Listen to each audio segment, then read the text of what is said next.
Matthew 10:33. But whosoever shall deny me before men, him will I also deny before my Father, which is in heaven.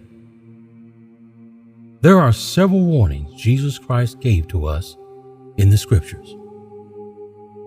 All of the warnings Jesus gave in the Scriptures are not to be heeded by believers.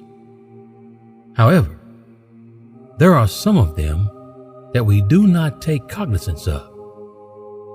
Instead, we forget them because we treat them lightly and see them as insignificant.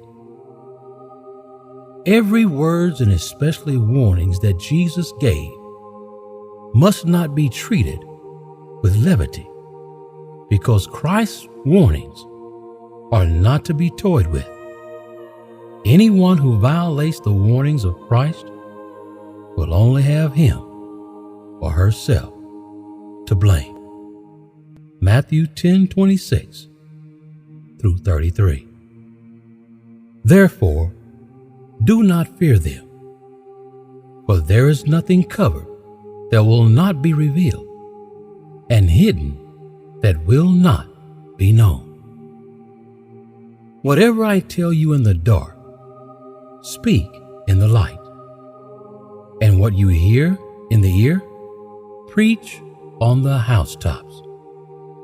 And do not fear those who kill the body, but cannot kill the soul, but rather fear him who is able to destroy both soul and body in hell. Are not 2 sparrows sold for a copper coin? And not one of them falls to the ground apart from your Father's will. But the very hairs of your head are all numbered. Do not fear, therefore. You are of more value than many sparrows. Therefore, whoever confesses me before men, him will I also confess before my Father who is in heaven. But whoever denies me before men, him I will also deny before my Father who is in heaven.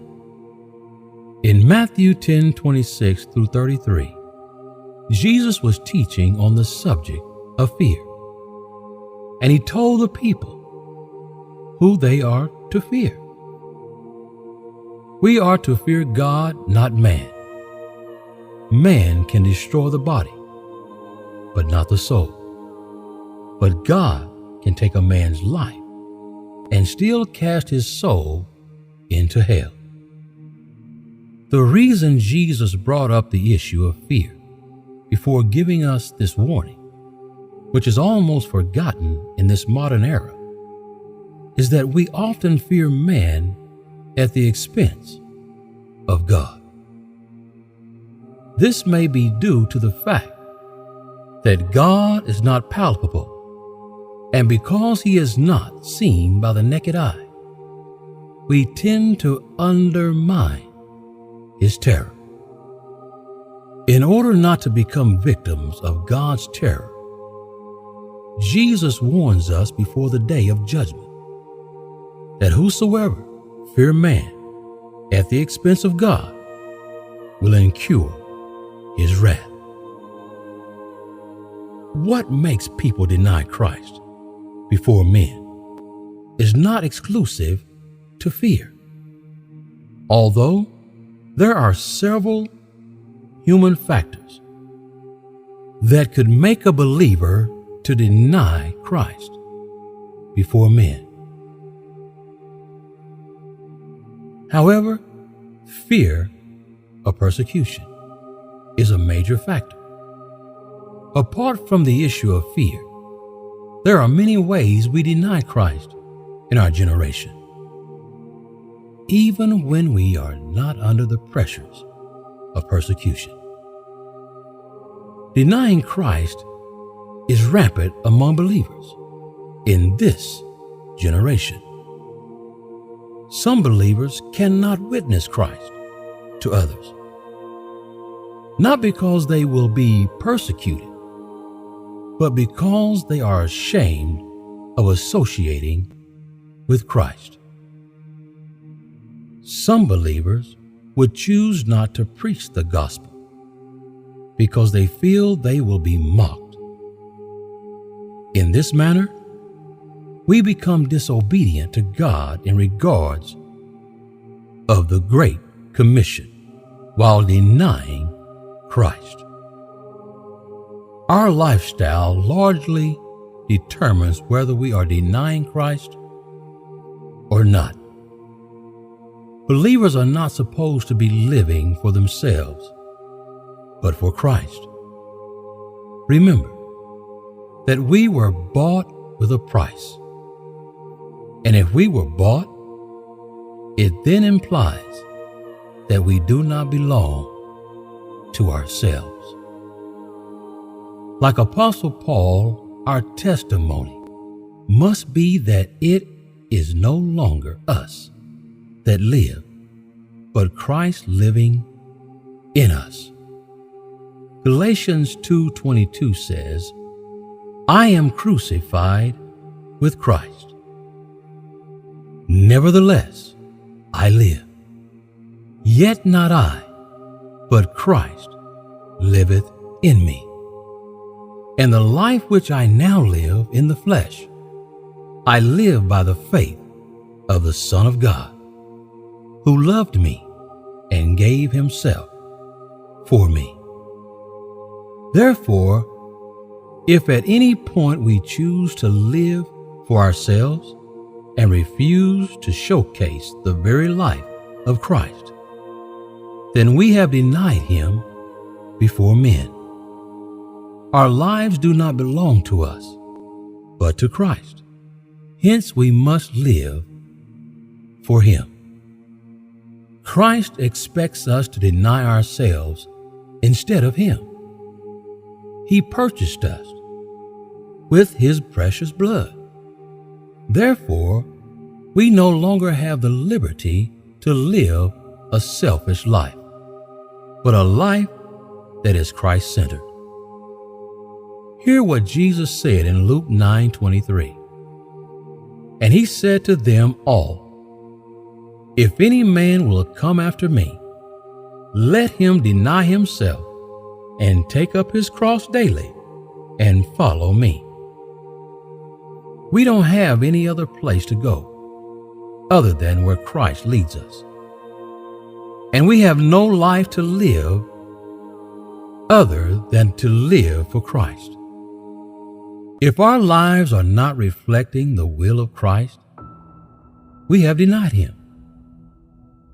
Let others see Jesus in you and allow your life to reflect Christ. Unbelievers do not read the Bible. They read our lives. Unfortunately, many people go to church, but there is nothing Christ-like about their lives. Christianity is not a religion. Rather, it is a lifestyle. Acts 11:26 says this about the early Christians.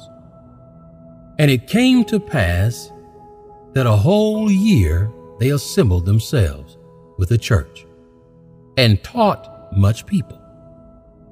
And the disciples were called Christians first in Antioch. The early Christians were not the ones who named themselves Christians. It was the people in Antioch that called them Christians. What makes you a Christian is not the point that you go to church, but the fact that your words and actions are Christ-like. The word Christian means little Christ.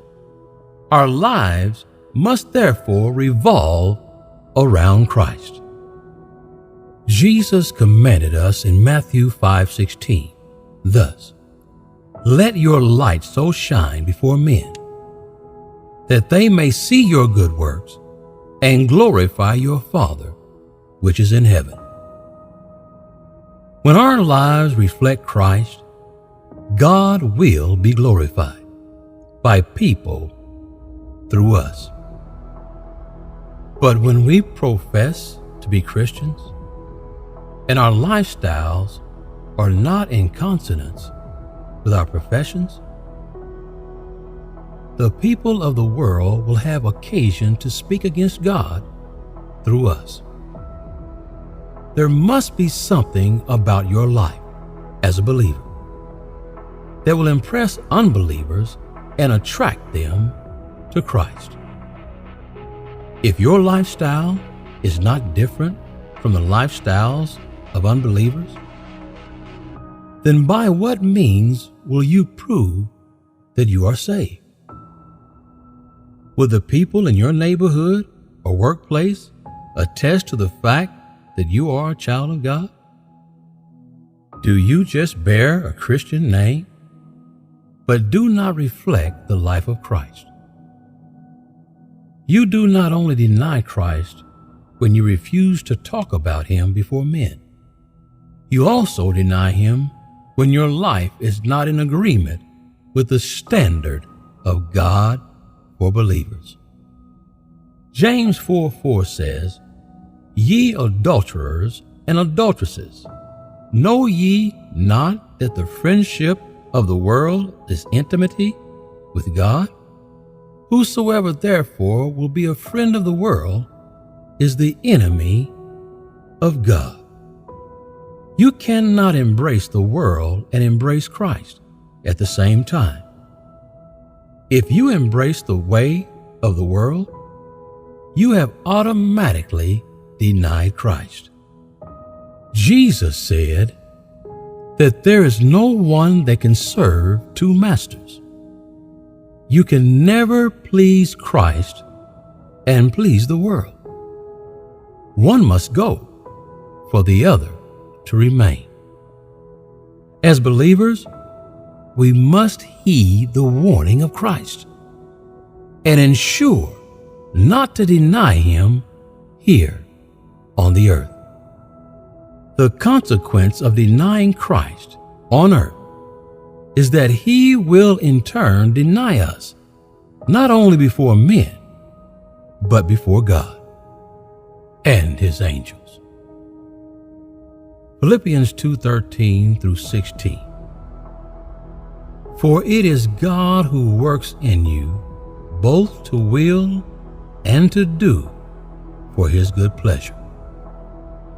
Do all things without complaining and disputing, that you may become blameless and harmless children of God, without fault, in the midst of a crooked and perverse generation, among whom you shine as lights in the world, holding fast to the word of life, so that I may rejoice in the day of Christ, that I have not run in vain or labored in vain.